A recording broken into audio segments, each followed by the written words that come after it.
పేరు doctor Shekar, professor of orthopaedic, government general hospital మరియు medical college నాగర్ కర్నూలులో ప్రొఫెసర్గా గత 4 సంవత్సరంలో విధులు నిర్వహిస్తున్నారు. ముఖ్యంగా ఈ నెల గత మాసంలో జీవో నెంబర్ 38 జనరల్ ట్రాన్స్ఫర్స్ ప్రభుత్వం రిలీజ్ చేయడం జరిగింది. దానికి అనుగుణంగానే గత నెల నుండి ప్రభుత్వం అన్ని చర్యలు తీసుకొని వివిధ డిపార్ట్మెంట్ల నుండి వైద్యుల వివరాలు సేకరించి ఆఫ్లైన్లో కాకుండా ఆన్లైన్లో ఈసారి జనరల్ ట్రాన్స్ఫర్ నిర్వహించాలని కృతనిశ్చయంతో వారి పనులలో నిమగ్నమై ఉండగా కొన్ని ఆటంకాలు ఎదురైనవి తెలుస్తుంది. అందుకు మేము వివరంగా మీకు తెలియజేసేది ఏంటంటే, గవర్నమెంట్ ఏదైతే ప్రభుత్వ ఆధ్వర్యంలో డాక్టర్లు పనిచేస్తున్నారో ఆయా డాక్టర్లు ఏర్పరచుకున్న సంఘాలకి మేము ఎప్పుడూ వ్యతిరేకం కాదు. మేము కూడా ప్రభుత్వ డాక్టర్స్ అసోసియేషన్లో ప్రైమరీ మెంబర్స్ని. కానీ గత 10 సంవత్సరాల నుండి జరుగుతున్న అన్యాయాలను చూస్తూ మీకు చెప్పాలనుకుంటున్నాను. ఏదైతే ప్రభుత్వ డాక్టర్స్ అసోసియేషన్ TCGDA 2010లో నాడు సమైక్యాంధ్ర ఉన్నప్పుడు సమైక్యాంధ్ర ఉద్యమంలో చురుగ్గా పాల్గొంటూ ఆ రోజు మేము ప్రభుత్వ డాక్టర్స్ కూడా ఒక అసోసియేషన్ కావాలి అనేసి ఆ రోజు ఏర్పాటు చేసుకోవడం జరిగింది. అది తర్వాత సమైక్య అప్పుడే 2012లో దానికి ప్రభుత్వం కూడా రికగ్నేషన్ ఇవ్వడం జరిగింది. 2012లో రికగ్నేషన్ ఇచ్చిన తర్వాత TCGDAకి జనరల్ ఎలక్షన్స్ జరిగాయి. ఆ జనరల్ ఎలక్షన్స్ లో president, general secretary, treasurer, all units state wide గా ఉన్న ఆల్ 10 యూనిట్స్ అప్పుడు అందులో ఎలక్షన్స్ జరిగిన తర్వాత దానికి ప్రెసిడెంట్, జనరల్ సెక్రటరీ ఎన్నికయ్యి 2012 నుండి 2014 వరకు సక్రమంగా విధులు నిర్వహిస్తూ వివిధ ప్రభుత్వ ఆధ్వర్యంలో తెలంగాణ ఉద్యమం కోసం పోరాటం చేయడం జరిగింది. ఆ తర్వాత 2014లో ఆ అసోసియేషన్లో సభ్యుల మధ్యలో గొడవలు రావడం వల్ల 2014లో కూడా ఏదో గొడవల మధ్యలోనే ఎలక్షన్స్ జరిగి అప్పుడు కూడా ఆల్ యూనిట్స్ కూడా ఎలక్షన్స్ నిర్వహించడం జరిగింది. 2014 నుండి 2016 కాలపరిమితి దాటిన తర్వాత అసోసియేషన్లో ఎలాంటి ఎలక్షన్లు జరగకపోవడం వల్ల అసోసియేషన్ సభ్యుల మధ్యలో గొడవలు ఏర్పడడం వల్ల 2024 వరకు ఎలాంటి ఎలక్షన్స్ అసోసియేషన్ మధ్యలో సెంట్రల్ ఎలక్షన్ జరగలేదు. 2024లో కోర్టు నుండి ఆర్డర్ తెచ్చుకొని నిర్వహించడం జరిగింది. కానీ ఈ మధ్యలో 2016 నుండి 2014 వరకు కూడా వివిధ రూపాలలో ఆ యొక్క TCGDAలో ఉన్న అంతకు ముందున్న మాజీ ప్రెసిడెంట్, జనరల్ సెక్రటరీ తదితర పోస్టుల్లో ఉన్న వారందరూ ఆ లెటర్ ప్యాడ్ని యూజ్ చేసుకుని అనేక రకాలుగా అప్పుడున్న ట్రాన్స్ఫర్స్ లో మరియు ప్రమోషన్లో, అసోసియేట్ ప్రొఫెసర్ ప్రమోషన్లో అదే TCGDA లెటర్ ప్యాడ్ ఉపయోగించుకొని వాళ్ళ యొక్క ప్రమోషన్ ని తెచ్చుకోవడం జరిగింది.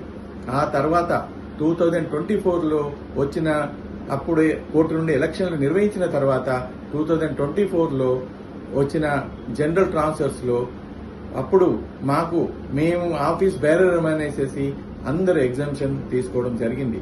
అప్పుడు ఎవరైతే ట్రాన్స్ఫర్స్ కి ఎలిజిబిలిటీ ఉన్న వారు రూరల్ ఏరియాలో పనిచేసిన వారికి చాలా మాకు అన్యాయం జరుగుతుంది రిటెన్షన్ వల్ల ఆ రోజు గొడవ చేయడం జరిగింది. కానీ రూరల్ ఏరియాలో పనిచేసిన డాక్టర్స్ కు ఆ రోజు కూడా ఎలాంటి న్యాయం జరగలేదు.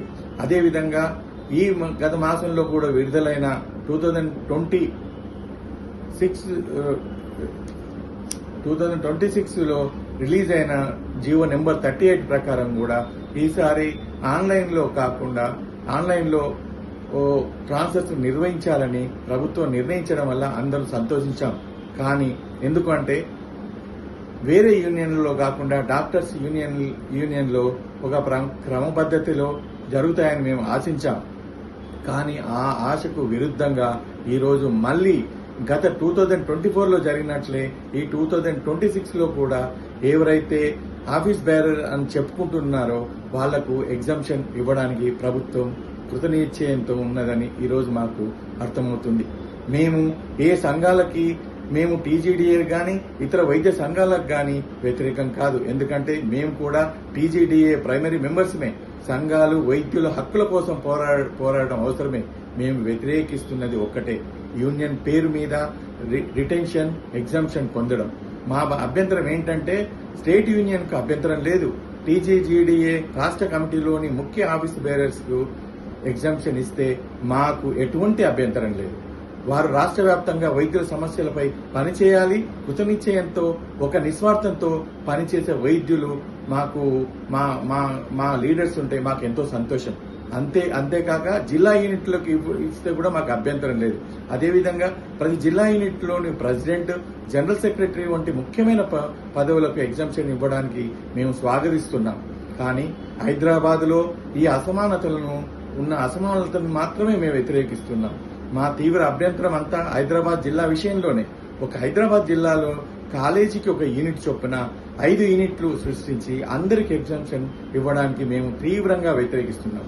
హైదరాబాద్లో ప్రస్తుతం హైదరాబాద్ జిల్లా టీజీడీ యూనిట్ ఒకటి, హైదరాబాద్ ఉస్మానియా యూనిట్ ఒకటి, Hyderabad Osmania 2, Gandhi unit, Hyderabad peripheral unit, Hyderabad central unit, ఇట్లా 5 యూనిట్లు ఏర్పాటు చేసుకుని వాళ్ళు జనరల్ ట్రాన్స్ఫర్స్ వచ్చిన ప్రతిసారి ఎగ్జంప్షన్ పొందుతూనే ఉన్నారు. ఈ 4 యూనిట్లో కనీసం 50 నుండి 60 మంది ఆఫీస్ బేరర్స్ ఉన్నారు. వీరందరికీ ఎగ్జంప్షన్ ఇస్తే మిగతా 32 జిల్లాలను పోలిస్తే ఒక హైదరాబాద్కి అన్యాయం జరుగుతుందని మాకు స్పష్టంగా అర్థమవుతుంది. దీని వలన జరిగే అన్యాయం ఏంటంటే ఇతర జిల్లాలకు పనిచేసే వైద్యులకు అన్యాయం జరగడమే కాక మిగతా జిల్లాలు అన్నిటి కలిపి 60-70 మందికి ఎగ్జంప్షన్ ఉంటే ఒక హైదరాబాద్లోనే 50 నుండి 60 మందికి ఇవ్వడం సమన్యాయం కాదు. అదే వ్యక్తులకు పదే పదే ఎగ్జంప్షన్ ఇచ్చిన వ్యక్తులకి మరి వాళ్ళకే ఇవ్వడం వల్ల మేము ఎంతో నష్టపోవాల్సి వస్తుంది. ఇక్కడ రిటెన్షన్ పొంది వారంతా గత కొన్ని సంవత్సరాలుగా నిరంతరం లబ్ధి పొందుతున్న వారే అసోసియేషన్ పేరు మీద బదిలీలను స్ఫూర్తిని దెబ్బతీస్తున్నారు. ప్రొఫెసర్లకు తీవ్ర అన్యాయం దీనివల్ల జరుగుతుంది. మీరు ప్రతి కాలేజీని ఒక యూనిట్గా పరిగణించి ఎగ్జంప్షన్ ఇస్తే బోధనాసుపత్రిలో పనిచేసే వందలాది మంది సీనియర్ ప్రొఫెసర్స్, అసోసియేట్ ప్రొఫెసర్లకు తీవ్ర అన్యాయం చేసిన వారు అవుతారు. వారికి రావాల్సిన పోస్టులు యూనియన్ పేర్లతో బ్లాక్ అవుతాయి. మా స్పష్టమైన విన్నపం ప్రభుత్వాన్ని మీ ద్వారా స్పష్టమైన మేము కోరుకుంటున్నాం ఏంటంటే హైదరాబాద్ ఒక యూనిట్ గా పరిగణించి హైదరాబాద్ లో ఉన్న ఆల్ యూనిట్లని ఒక యూనిట్ గా మార్చి అక్కడున్న ప్రెసిడెంట్, జనరల్ సెక్రటరీ, ట్రెజరర్ కు ఇవ్వండి, మాకు అభ్యంతరం లేదు. కానీ హైదరాబాద్ లో ఉన్న మెడికల్ కాలేజీలు ప్రతి కాలేజీని ఒక యూనిట్ గా మార్చి ఆ యూనిట్ సభ్యులందరికీ మీరు ఎగ్జంప్షన్ రిటెన్షన్ ఇవ్వడం వల్ల పెరిఫరల్ కాలేజీల్లో అంటే రిమోట్ ఏరియాలో గిరిజన ప్రాంతాల్లో పనిచేసే వైద్యులు ఎంతో నష్టపోవాల్సి వస్తుంది. కానీ దీనికి ఒక లిమిట్ ఉండాలి. ఎన్ని సంవత్సరాల వరకు వాళ్ళకు రిటెన్షన్ తీసుకుంటారు? 2 ఇయర్సా, 4 ఇయర్సా, 6 ఇయర్సా, 10 ఇయర్సా? కానీ ఇక్కడ పనిచేసే హైదరాబాద్ లో పనిచేసే వాళ్ళు 20 ఇయర్స్ అబోవ్ ఒకే చోట పని చేసుకుంటూ ఉన్నారంటే మీరు అర్థం చేసుకోవచ్చు. జిల్లాలలో కూడా ప్రెసిడెంట్, జనరల్ సెక్రటరీ అనే పేరుతో అక్కడ ప్రైవేట్ హాస్పిటల్ నడుపుకుంటూ ఈ రోజు ప్రైవేట్ హాస్పిటల్ మీరు ఒకసారి ప్రభుత్వం నిశ్చితంగా గమనించాలి. ఎవరైతే రిటెన్షన్ పొందాలని ప్రయత్నిస్తున్నారో వాళ్ళు ఎన్ని సంవత్సరాలు ఉన్నారు, వాళ్ళకి చేసే అక్కడ కార్యక్రమాలు ఏంటి, వాళ్ళకి ప్రైవేట్ నర్సింగ్ హోమ్లు ఉన్నాయా లేవా, వాళ్ళు ప్రైవేట్ నర్సింగ్ హోమ్లు ఎన్ని రోజుల నుండి పనిచేస్తున్నారు మీరు గమనించండి. అంటే వాళ్ళు ప్రైవేట్ నర్సింగ్ హోమ్లు పనిచేయడానికి, హైదరాబాద్ లో కార్పొరేట్ హాస్పిటల్లో పనిచేయడానికి వాళ్ళు యూనియన్ పేరు మీదతో ఇక్కడ రిటెన్షన్ పొందుకుంటూ వీళ్ళు చేసే పన్నాగాలు ప్రభుత్వం అర్థం చేసుకోవాలి. నిజంగా పనిచేసే రూరల్ ఏరియాలో, ట్రైబల్ ఏరియాలో పనిచేసే వైద్యులకు అన్యాయం చేయకుండా ఈ ప్రభుత్వం అండగా నిలవాలనేసి ఒక టీజీడీఏ ప్రైమరీ మెంబర్ గా ప్రభుత్వాన్ని అర్థిస్తున్నాను. గత 2024లో ఈ జరిగే అన్యాయానికి ప్రతిఘటించాం, కొట్లాడాం. కానీ ఆ రోజు కూడా ప్రభుత్వం ఎందుకో మాకు అర్థం కావట్లేదు, ప్రభుత్వం వాళ్ళకి రిటెన్షన్ ఇచ్చేసింది. సేమ్ ఇదే రోజు కూడా ప్రభుత్వాన్ని భయపెట్టి ప్రలోభాలు పెట్టి ప్రభుత్వాన్ని మేము హాస్పిటల్ అన్ని బంద్ చేస్తామనేసి వాళ్ళు ప్రభుత్వాన్ని భయపెట్టే స్థితికి ఎదిగిందంటే మీరు ఈ ప్రభుత్వం అర్థం చేసుకోవాలి. వ్యక్తులు కాదు ముఖ్యం, ఇక్కడ వ్యవస్థ ముఖ్యం. వ్యవస్థని కొందరు వ్యక్తులు చేతులకు తీసుకొని వ్యవస్థని ధ్వంసం చేస్తుంటే ఈ ప్రభుత్వాలు అర్థం చేసుకోవాలని మేము మీ ద్వారా ప్రార్థిస్తున్నాం. 2024లో లోపాలు పునరావృతం చేయొద్దు. 2024 బదిలీలలో పారదర్శకంగా లేకపోవడం వల్ల ప్రభుత్వం అపవాదు మూటగట్టుకుంది. ఈసారి ఆన్లైన్ ప్రక్రియలో మంచి పేరు వస్తుందన్న తరుణంలో ఈ అసమాన విధానంతో పేరును చెడుకొట్టుకోవద్దు.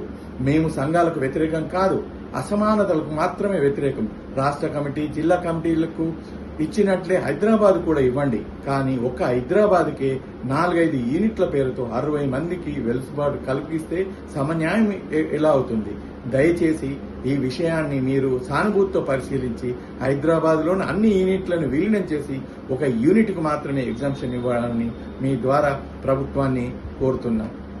అదేవిధంగా ఇక్కడ వివిధ జిల్లాలలో లాంగ్ స్టాండింగ్ పేరుకుపోయిన ఎవరైతే 10 సంవత్సరాలు 20 సంవత్సరాలు ఒకే చోట ఉన్న అభ్యర్థులను కూడా ఉన్న డాక్టర్స్ కూడా మీరు పరిశీలించండి. వాళ్ళ మీద సమగ్రమైన ఎంక్వైరీ చేయండి. ఎంక్వైరీ తెప్పించుకొని మీరు చూస్తే మీకు అర్థమవుతుంది ఎవరు ఎలా పనిచేస్తున్నారు, వాళ్ళు ఎక్కడ పనిచేస్తున్నారు, వాళ్ళు ఏ ప్రైవేట్ హాస్పిటల్లో పనిచేస్తున్నారు, గవర్నమెంట్ హాస్పిటల్లో తక్కువ టైంలో పనిచేసుకుంటూ ప్రభుత్వ హాస్పిటల్లో తక్కువ పని చేసుకుంటూ వాళ్ళ సొంతంగా నర్సింగ్ హోమ్లో నిర్మించుకుంటూ వాళ్ళ నర్సింగ్ హోమ్లలో పనిచేస్తున్నారు. ప్రతి 4 ఇయర్స్కు లేదా 5 ఇయర్స్కి ప్రతి ఒక్కరూ జనరల్ ట్రాన్స్ఫర్లో వివిధ ప్రాంతాలకు ట్రాన్స్ఫర్ అయితే ఈ యొక్క ప్రైవేట్ నర్సింగ్ హోమ్లు కానీ ప్రైవేట్లు పనిచేసేసి డబ్బుల కోసమే ఈ యొక్క మానవ సేవ మర్చి డబ్బుల కోసమే ఎవరైతే పనిచేస్తున్నారో అలాంటి డాక్టర్స్ని ఆట కట్టించిన వారు అవుతారు. కాబట్టి ఈ యొక్క మా యొక్క విన్నపము మన్నిస్తారని మేము ప్రభుత్వాన్ని వేడుకుంటున్నాం. ఎవరైతే పనిచేసే డాక్టర్, రూరల్ ఏరియాలో పనిచేసిన డాక్టర్స్ మీకు అండగా ఉంటారని, ఈ యొక్క జనరల్ ట్రాన్స్ఫర్స్ ని ఆన్లైన్ విధానాలని అందరికీ సమన్యాయం కలిగించేటట్టు చేస్తారని ఈ సందర్భంగా మీకు కోరుకుంటున్నాను. Thank you.